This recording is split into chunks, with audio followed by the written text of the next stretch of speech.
TV. Chúc quý vị và các bạn có những phút giây thật tuyệt vời cùng với chúng tôi. Và đừng quên nhấn nút đăng ký kênh và chuông thông báo để cập nhật tin tức mỗi ngày. Và ngay bây giờ, xin mời quý vị và các bạn cùng đón xem tin tức trong ngày hôm nay. Lý Hải lên tiếng về thông tin vợ sinh con lần 5. Giọng ca trọn đời bên em chính thức lên tiếng về tin đồn vợ anh sinh con lần thứ 5 sau khi được nhiều khán giả thắc mắc. Chuyện bắt đầu từ một status của Tuấn Hưng khi vào viện thăm vợ sinh con thứ 3. Trên trang cá nhân, ca sĩ Tuấn Hưng đăng tải ảnh bế con trai vừa chào đời được 3 ngày tại bệnh viện. Cảm ơn mẹ Sâm Hào Sơn đã cho bố hạnh phúc như bây giờ. Lần thứ 3 làm bố, những cảm xúc hồi hộp lo lắng khi mẹ vào phòng xanh, rồi hạnh phúc vỡ òa khi gặp con. Bố hứa sẽ chăm sóc yêu thương 4 mẹ con ngày càng nhiều hơn.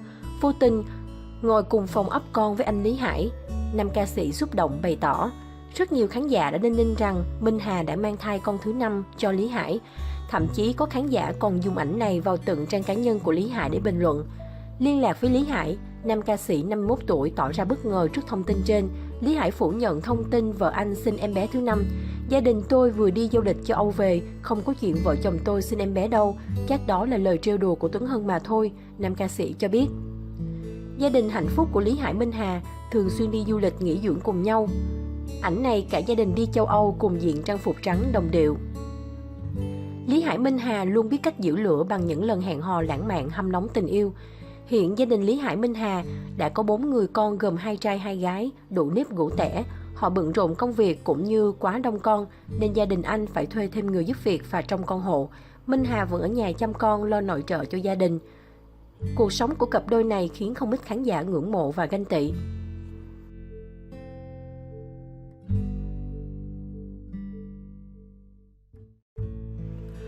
Thu Thủy trong tiều tụy mắc sưng húp sau scandal của chồng mới và con riêng. Mặc dù vẫn cất tiếng hát góp vui trong đêm nhạc của Ân Hoàng Phúc, song khán giả có thể dễ dàng nhận ra gương mặt có thoáng nét buồn, tiều tụy và đôi mắt sưng của Thu Thủy. Sau vụ lùm xùm về việc chồng mới Kiên Nguyễn bị cho đối xử không tốt với con riêng của vợ, Thu Thủy đã khép kín mình hơn khi gỡ bỏ avatar và ảnh bìa trang cá nhân. Dù ra sức giải thích và xin lỗi, song cộng đồng mạng vẫn không chấp nhận lý do đập tay cạnh bàn mà cặp đôi đưa ra, nên tới nay, những bàn tán về cách đối xử của Kiên Nguyễn dành cho con riêng của Thu Thủy vẫn còn khá nhiều trên mạng xã hội. Các là những bình luận trái chiều của cộng đồng mạng. Mới đây Thu Thủy đã có lần xuất hiện đầu tiên sau scandal vừa qua. Cô trông tiều tụy hơn, mắt sưng khiến người hâm mộ không khỏi xót xa. Thu Thủy xuất hiện trong đêm nhạc của Ân Hoàng Phúc. Tối ngày 6 tháng 8, Thu Thủy đã có mặt tại đêm nhạc của Ân Hoàng Phúc diễn ra ở một quán bar trên quận Nhất, thành phố. Cô diện nguyên cây trắng khi xuất hiện tại sự kiện, tự tin trình diễn các ca khúc gửi tới khán giả như Xem Vẫn Yêu, Think of You, Trở Về. Bên cạnh đó, Thu Thủy còn kết hợp của Ân Hoàng Phúc gửi tới người nghe 2 bản song ca Anh Không Muốn Bất Công Với Em và Mỗi Người Một Nơi. Chia sẻ với khán giả tại đêm nhạc, Thu Thủy cho biết vì buổi biểu diễn không có đủ nhóm HAT nên Thu Thủy sẽ hát thay cho cả nhóm. Hy vọng các khán giả có mặt tại buổi biểu diễn có thể hòa giọng theo. Dường như Thu Thủy chỉ tập trung vào công việc hiện tại, không đá động đến lùm xùm vừa qua, cũng không hề mất phong độ trong những màn biểu diễn của mình. Tự tin cất tiếng hát nhưng Thu Thủy vẫn thoáng nét buồn, đôi mắt sưng khiến fan xót xa. Mặc dù vẫn cất tiếng hát góp vui trong đêm nhạc Ân Hoàng Phúc, song khán giả có thể dễ dàng nhận ra gương mặt có thoáng nét buồn của Thu Thủy. Đôi mắt hơi sưng, vẻ ngoài hốc hác tiều tụy cho thấy cô đã chịu khá nhiều áp lực từ dư luận trong những ngày qua. Hơn nữa, dù đang trong thời gian đối mặt khó khăn, song Thu Thủy vẫn cố gắng đến với đêm nhạc, cho thấy tình cảm của cô đối với Ân Hoàng Phúc là vô cùng đặc biệt. Theo nhiều nguồn tin cho biết, tâm trạng Thu Thủy hiện vẫn chưa thực sự tốt. Cô không thể cầm được nước mắt khi có ai đó gọi tới hỏi thăm. Do lịch trình lên sẵn từ trước không thể hủy vì có thể ảnh hưởng tới nhiều người, nên Thu Thủy phải cố gắng đi diễn, hoàn thành công việc của mình. Dù cố gắng che giấu qua lớp trang điểm, nhưng Thu Thủy vẫn không khỏa lấp được vẻ ngoài tiều tụy của mình. Là lần đầu tiên xuất hiện sau khi xảy ra scandal, Thu Thủy cho thấy cô vẫn kiên cường mạnh mẽ chống chọi tất cả. Nhưng dù sao áp lực từ dư luận vẫn ra rất lớn, Thu Thủy cũng không thể che giấu vẻ ngoài tiều tụy của mình, nên phần nào khiến những người yêu mến cô cảm thấy xót xa. Hy vọng sau khi những lùm xùm không đáng có, Thu Thủy sẽ chú ý hơn tới gia đình nhỏ của mình để tránh lặp lại trường hợp tương tự.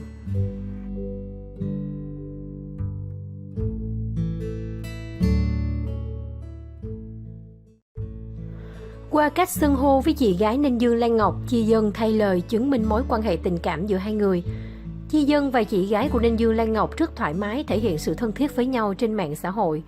Mối quan hệ giữa Chi Dân và Ninh Dương Lan Ngọc vẫn luôn là dấu hỏi lớn đối với người hâm mộ. Chưa một lần lên tiếng thừa nhận chuyện tình cảm, như việc cặp đôi liên tục bị bắt gặp check-in cùng một địa điểm, đi chơi cùng nhau thân thiết, điều khiến khán giả phải đặt nghi vấn lớn. Nếu như cách đây không lâu cả hai bị dân mạng soi bằng chứng hẹn hò, đi cùng có một chú cún giống nhau thì mới đây, mối quan hệ của cặp đôi tiếp tục được mang ra bàn tán chỉ vì một cuộc trò chuyện rất thân thiết giữa Chi Dân và chị gái của Ninh Dương Lan Ngọc. Cuộc trò chuyện hết sức thân thiết của Chi Dân và chị gái Ninh Dương Lan Ngọc trên trang cá nhân. Theo đó, khi Chi Dân đăng tải một clip demo ca khúc mới, chị gái Ninh Dương Lan Ngọc đã mau chóng để lại lời khen dưới phần bình luận. Ngay lập tức Chi Dân trả lời và còn gọi chị gái nữ diễn viên mối tình đầu của tôi là chị hai đầy thân mật. Không những vậy, nam ca sĩ còn nhắn nhủ chị gái Lan Ngọc nhớ chia sẻ ca khúc mới của anh cho bà con dòng họ cùng nghe. Điều này đã làm khán giả tiếp tục khẳng định nghi vấn tình cảm của Chi Dân và Ninh Dương Lan Ngọc là hoàn toàn chính xác.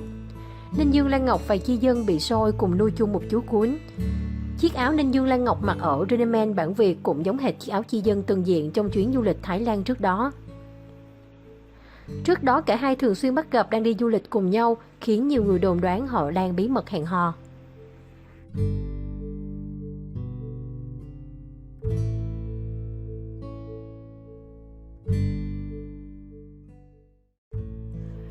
Thu Thủy rạng rỡ tại sự kiện mới, không bị ảnh hưởng quá nhiều. Sau ồn ào chồng trẻ đối xử không tốt với con trai, sau lùm xùm chồng mới đối xử không tốt với con trai riêng, Thu Thủy vẫn liên tục xuất hiện tại các sự kiện với thái độ rạng rỡ và vui vẻ. Chiều ngày 8 tháng 8, sự kiện họp báo debut của nam ca sĩ trẻ Gigan đã diễn ra thành phố Hồ Chí Minh. Trong số những nghệ sĩ thành danh được mời đến chúc mừng cho hậu bối ra mắt, mọi sự chú ý được đổ dồn về phía Thu Thủy, vì hiện tại cô và chồng đang vướng vào scandal đối xử không tốt với con trai 4 tuổi Henry. Tại sự kiện, Thu Thủy xuất hiện xinh đẹp quý phái trong trang phục vest đen kín đáo. Cô liên tục trò chuyện dặn dò các đàn em Gigan và những người bạn của mình. Trong suốt buổi họp báo, Thu Thủy luôn vui vẻ thoải mái mà không bận tâm quá nhiều về những ồn ào vừa qua. Thu Thủy chúc mừng Gigan chính thức ra mắt V-pop với MV Gửi Em Mối Tình Đầu. Mặc dù vấp phải khá nhiều ý kiến chỉ trích từ cư dân mạng, nhưng Thu Thủy vẫn xuất hiện công khai ở nhiều sự kiện. Trước đó, cô cũng vừa có mặt tại đêm nhạc cùng nam ca sĩ Ân Hoàng Phúc, ngay sau thông tin đối xử không tốt với con trai nổ ra. Tại sự kiện này, cô đã trình bày lại nhiều ca khúc đình đám, gắn liền với thanh xuân của nhiều người. Hiện tại, sau ồn ào bị tố đối xử không tốt với con trai, cả Thu Thủy và Kim Nguyễn đều đã lên tiếng xin lỗi thông qua trang cá nhân và chưa có chia sẻ gì thêm về vụ việc. Tuy nhiên, cả hai đều có động thái lạ khi Thu Thủy xóa hết ảnh đại diện và ảnh bìa Facebook chuyển sang màu đen, trong khi đó Kim Nguyễn đã xóa status xin lỗi về việc cấu véo tay bé Henry.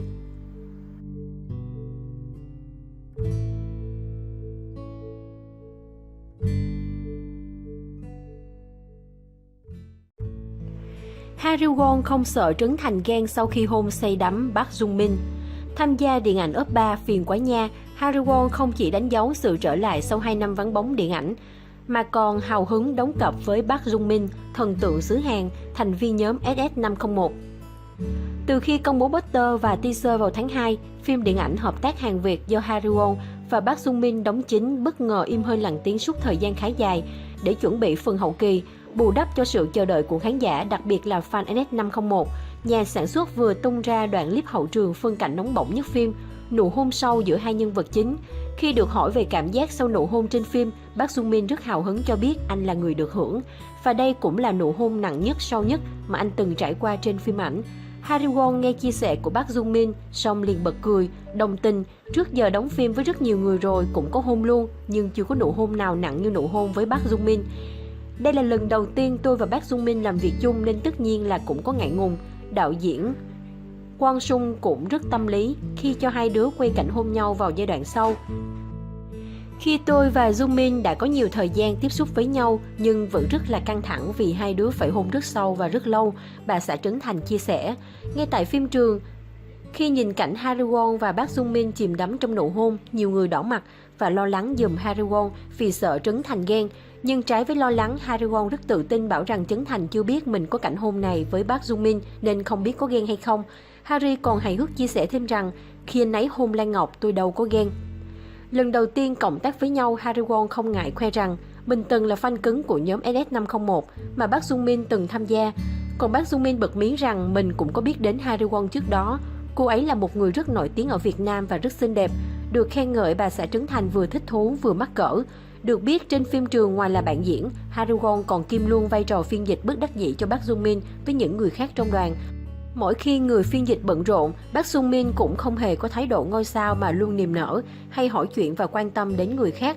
Một tháng quay phim ở Việt Nam đối với tôi rất nhiều trải nghiệm. Thời tiết quay vào cuối năm cũng không quá nóng, ẩm thực rất ngon và mọi người rất thân thiện. Trong đoàn cũng có nhiều người Hàn Quốc nên tôi cũng không thấy cô đơn lắm, Park Sung Min chia sẻ. Đạo diễn Kwang Kyung-sung bật mí cảnh hôn nhau của Ha Ru Won và Park Sung Min là một phân đoạn khiến anh cảm thấy rất hào hứng vì nó là cảnh lãng mạn nhất, ngọt ngào nhất trong phim. Lần đầu tiên làm phim tại Việt Nam, đạo diễn không tránh khỏi nhiều khó khăn vì khác biệt về văn hóa, ngôn ngữ, thời tiết. Anh cho biết Ha Ru Won đã giúp đỡ mình rất nhiều trong một tháng quay phim tại Sài Gòn. Ấp 3 phiền quá nha là câu chuyện kỳ lạ của Ca Dao. Ha Ru Won là một cô nhân viên văn phòng với cuộc sống khuôn mẫu nhàm chán, lúc nào cũng trong tình trạng sắp mất việc. Một ngày nọ cô bị đuổi việc thật nhưng được giám đốc công ty cho cơ hội sửa sai. Ca Dao phải mời được ngôi sao ca nhạc Hàn Quốc Cha Dong, Park Dong Min cộng tác với công ty trong lúc anh ta đang có tour diễn tại Việt Nam. Oan gian ngõ hẹp, Cha Dong hóa ra là gã khó ưa đã khiến Ca Dao mất việc. Cuộc gặp gỡ chẳng suôn sẻ chút nào giữa hai người, bất ngờ có một bước ngoặt lớn. Điều gì đến cũng đến, hành trình tìm lại những khát vọng chân thật của bản thân mỗi người bắt đầu.